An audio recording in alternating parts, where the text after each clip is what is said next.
18. heinäkuuta Seinäjoki, Hotelli Sorsan pesä, haastattelussa Hannu Haapasalmi. Kerrotko lyhyesti, minkä takia olemme täällä Hotelli Sorsan pesän edellä?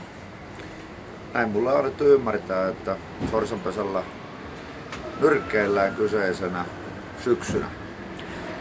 Joo, tänä syksynä siis lokakuun alussa isketään nyrkkeilytapahtuma, ammattilaistapahtuma, puhutaasti pelkästään ammattilaisotteluita. Sulla on hanskat kaulalla, siirtyykö ne käteen ilmeisesti vai? Eikä ne jollakin saada sinne teipattua, kokeillaan miltä se näyttää. Mistäs tämmönen idea tullut? Tuliko hyvä tarjous vai tuliko hullu päähänpisto? Itse asiassa se idea kyllä tuli haastattelijalta, että joo, täytyy sanoa, tarjous oli semmoinen, että sitä ei voinut kieltäytyä ja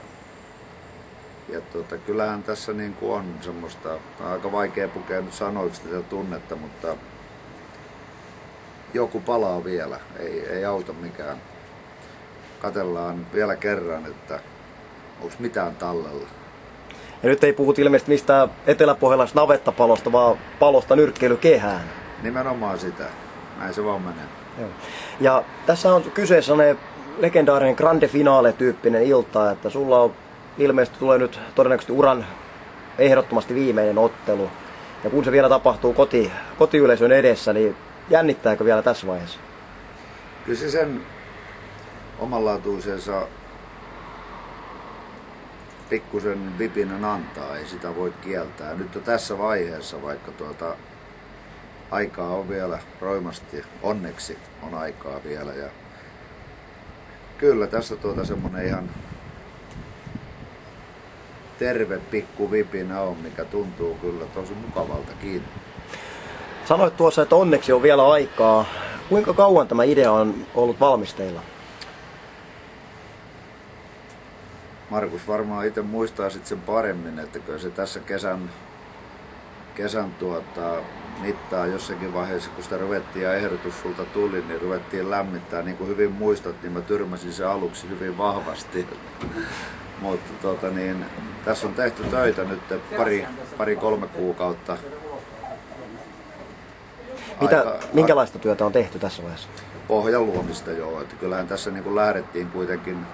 Mä nyt suhtkot terveitä elämäntapoja olen noudattanut tässä ja että ei nyt sillä tavalla pohjalta lähdetä, mutta kun puhutaan kumminkin ammattiurheilusta, niin enhän mä kunnossa ole ollut sillä lailla kilpailukunnossa ja sen eteen on tehty nyt sitten töitä, eli pohjakuntoa on luotu niin lihaksistolle kuin keuhkoillekin, että saataisiin äijä semmoiseen kondikseen, että sitä viittii katsella.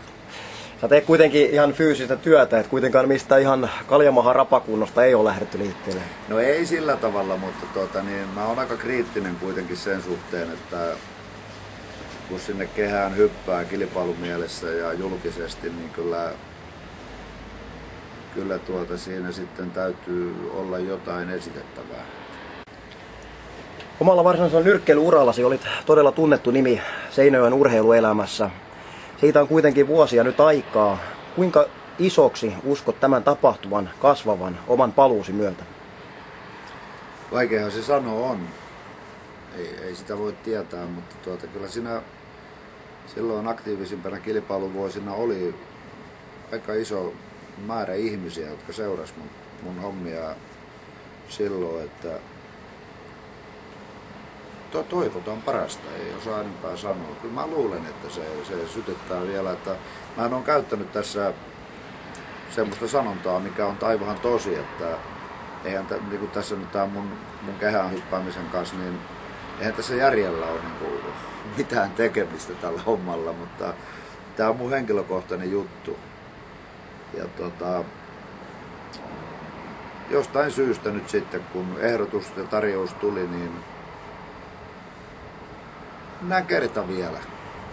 Se on ehdottomasti viimeinen. Tää on lupaus kerran annettu, mutta mä syytän siitä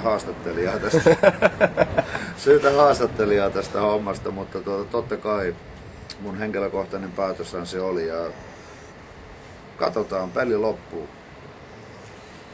Kyllä, ja illan teema tosiaan grande finale. Oma ammattilaisurasi päättyy tähän otteluun, nyrkkeilyura päättyy kehän sisäpuolelta. Oli itse et edes tiedä tästä. Oli eräs toinenkin nyrkkeilijä ehdolla tähän tekemään oman grande finaalensa viimeisen ottelunsa, mutta totesi, että aika ei riitä ihan kuntoon saamiseen siihen. Ehkä hän tekee se 10. ottelunsa jossain muussa tilaisuudessa, mutta ei tällä kertaa. Samalla kun nouset kehään, niin tehdään suomalaista ammattinyrkkeilyhistoriaa. Sinusta tulee kaikkien aikojen vanhin suomalainen ammattinyrkkeilyottelun ottanut. Lisäksi tästä tulee ensimmäinen kerta, kun isä ja poika ottelevat samassa ammattinyrkkeilyillassa ammattilaisottelun. Miltä sinusta isänä tuntuu, että oma poika ottelee samassa illassa? Aika dramaattisia hetkiä on vietetty huoltajana, kun poika on otellut. Se on tietenkin eri asia. Se on isä-poika-suhde. Kun isä valmentaa, poika nyrkkeilee, siinä elää aika rankkoja fiiliksiä aina välillä siellä kulmassa, mutta tuohon sun alkuperäiseen kysymykseen, niin kyllä se tuntuu hienolta. Nyt saadaan jännittää molemmat samaa asiaa, että kyllä se fiilis on hyvä. Kyllä. Mennään hiukan sitten vuosia taaksepäin. Puheessasi toistuu monesti nimi Tarmo Uusivirta. Kerro hiukan omasta suhteestasi sparrikaverina Tarmo Uusivirtaan. Sparrikaverina? Sparrikaverina ja kaverina muutenkin elämässä.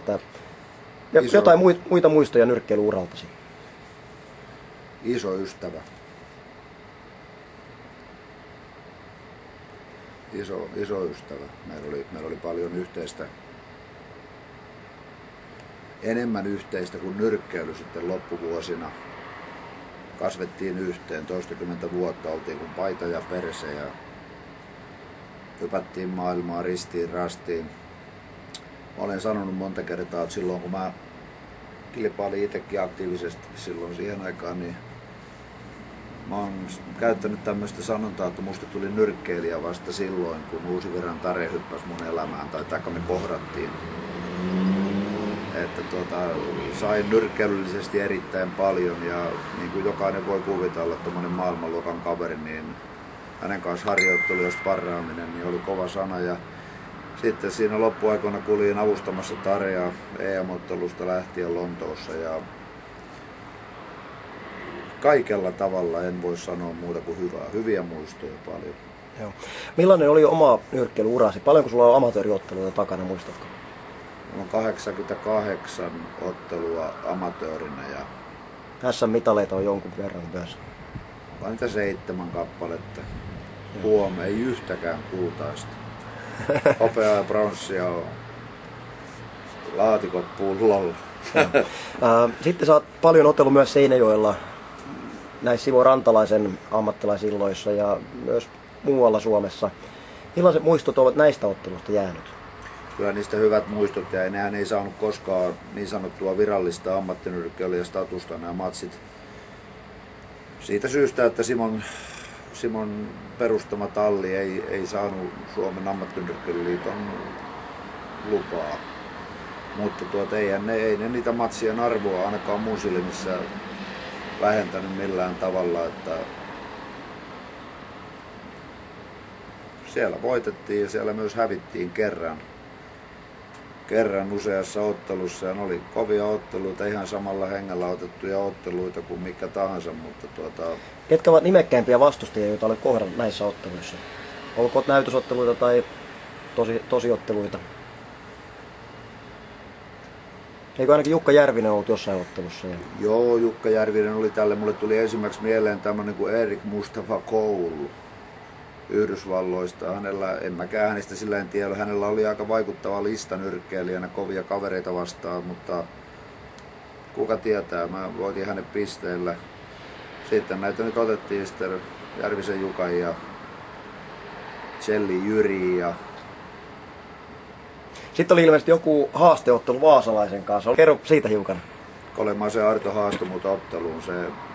Nämä nyt oli nämä Järvisen Jukan ja Jelli Jyrin kohtaamiset oli enemmän ja vähemmän näytösluonteisia matseja. Mutta tästä Kolemaisen Artosta kun kysyit, niin se haaste tuli häneltä päin ja se kyllä herätti tämän Pohjanmaan silloin hyvin voimakkaasti henkiin, että sitä provosoitiin monesta suuntaa sitten sitä matsia ja se meinasi peruuntuakin ja sitten se lopuksi toteutui ja se oli iso tapahtuma täällä. Se paikallinen City Marketin isäntä Himperin Matti aikanaan järjesti sen tuossa semmoisessa isossa telttatilaisuudessa. Siellä oli mun mielestä pitkälle 200 ihmistä ja tilaisuutena iso oli ja se päättyikin vielä hyvin, niin mikä se hienompaa. Joo, mennään sitten nykyhetkeen takaisin, eli lokakuun 4. päivä isketään hotelli Sorsanpesällä ja sinulla on siellä 4 tai 6 erän ottelu. Sanoit, että olet tässä vaiheessa luonut sitä pohjakuntoa. Jossain vaiheessa ilmeisesti sinulle tulee myös, niin sinulle ja Mikalle tulee ulkopuolinen valmentaja, Omaran Tourei Vaasasta. Mitä katsot sinä, että ulkopuolinen valmentaja pystyy tuomaan tällaiseen valmistautumiseen? Erittäin paljon. Mä katson sen tosi hyvänä. Totta kai nyt sitten kun ajatellaan nuorta polvia ja omaa poikaa, hänelle varsinkin, koska me ollaan Mikan kanssa touhattu nyt. Mä oon tehnyt Mikan itse tähän asti valmennuksellisesti ja se rupeaa kiertämään samaa kehää. On hyvä, että siihen Mikalle tulee uutta näkökulmaa nyrkkeilyyn ja uutta annettavaa valmentajalle varsinkin. Ja ei se mullekaan pahitteeksi ole. Kyllä vanha koira aina jotakin oppii. Ilmeisesti joku henkilö on ainakin antanut tuolla Härmän suunnalta omat suosittelunsa Omaranista. Ketä tämä oli? Joo, kyllä Haapo ja Juho on hekin ovat tehneet yhteistyötä aikanaan ja kyllä Juhon lausunnot oli hyvin positiivisia Omaranista, että kyllä mä uskon, että ja kaverin kun on tavannut, niin semmoinen rauhallinen päättäväinen kaveri, että ihan innolla odottelee yhteisiä treeniä lisää. Kyllä. Ei mitään. Hannu, kiitoksia tästä haastattelusta ja onnea tähän kovaan projektiin ja toivotaan myös tässä ottelussa on samanlainen onneen loppu kuin Kolehmainen matsissa. Näin tehdään. Sanotaan näin, että lupaamaan ei pysty mitään, mutta helpolla ei vastustaja pääse. Kaikki tehdään sen eteen, mitä löytyy. Kiitos.